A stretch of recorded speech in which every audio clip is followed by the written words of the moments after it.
You ready to see some fine journalism? Here's the Associated Press interviewing a couple of drunk Ukrainians at 3 a.m. in the morning to make this significant story for you.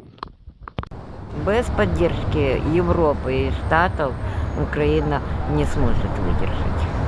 Мы не сможем. Надо поддержка, чтобы была, потому что я думаю, что это не только в интересах Украины, это в интересах и Европы.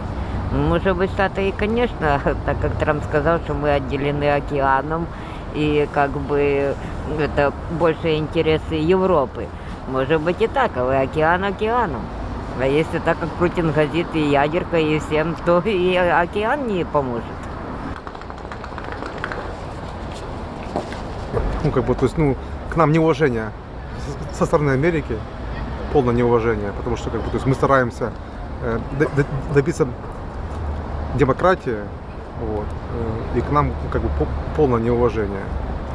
К нашим воинам, солдатам, к людям, стране.